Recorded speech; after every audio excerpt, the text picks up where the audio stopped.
Olá, segunda série. Nesse vídeo nós vamos falar sobre a cultura dos povos americanos, especificamente os tupis, tá? Então veja, um dos elementos mais importantes da cultura de um povo é a língua. E aqui nós temos então o tronco macro-G e vários grupos aqui que vão falar a língua do tupi-guarani, né? Então o tronco linguístico deles é o mesmo, tá? Veja, em 1500, no atual território brasileiro, viviam cerca de 5 milhões de pessoas, dividida em mais de 1000 povos que falavam cerca de 1.300 línguas distintas. A maioria derivada dos troncos linguísticos, o tupi e o macro-G. Então aqui nós temos os povos que habitavam o Brasil antes da chegada, né, dos colonizadores. O tupi-guarani, que são a maioria, né, os Gs, que são amarelo, aruaques, caribe, pano, tucano, charrua no sul aqui do Brasil e outros grupos, né? Um dos grupos mais numerosos então eram os tupis, né? Como eles viviam? Vamos ver então. E o conhecimento acumulado sobre os indígenas do Brasil, ele é pouco disseminado. Por quê? Porque a tradição deles é oral, eles não possuíam escrita. E a história deles ela é montada através desses relatos orais e através dos artefatos que eles deixaram.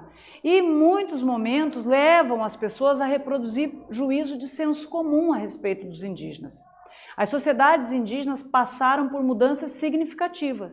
Uma história tão movimentada e interessante quanto a dos outros povos. Só que quando se falam dos índios é tratado como se eles fossem todos iguais, vivessem da mesma forma e como se eles não tivessem avançado. Como se os indígenas tivessem parado no tempo. E isso não é correto pensar assim, tá?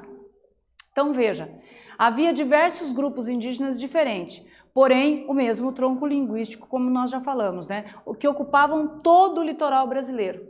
Então nós vamos ter os tupinambás, os tremembé, potiguara, tabajara, caeté, tupiniquim, aimoré, goitacás, temimonó, tamoio, carijó e os charruas aqui mais ao sul, tá? Então veja, a partir do século XVI, com a chegada dos europeus, inúmeros fatores colaboraram para a redução drástica da população indígena.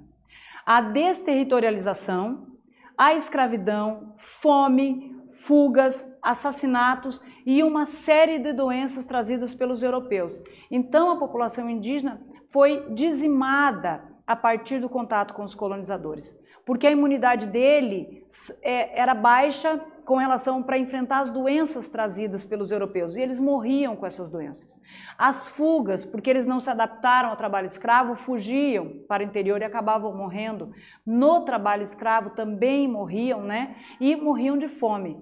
Então é importante dizer que a população diminuiu drasticamente por conta de todos esses fatores, tá? Aqui, nas imagens, os mantos confeccionados pelos tupinambás, de fibras naturais e penas de guará, eram usados para vestir os meninos no ritual de passagem da adolescência para a fase adulta. Então eles tinham as suas cerimônias, né, tinham os seus rituais de passagem, tinham a sua complexidade cultural, tá? E aqui, a semelhança entre os povos indígenas. Entre os povos indígenas há várias semelhanças. Cada grupo se identifica como uma sociedade específica, Caipó, Guarani, Botocudo, Calapalo, entre outras. A posse da terra e dos recursos nela existente é coletiva. A divisão do trabalho é feita por sexo e por idade, né?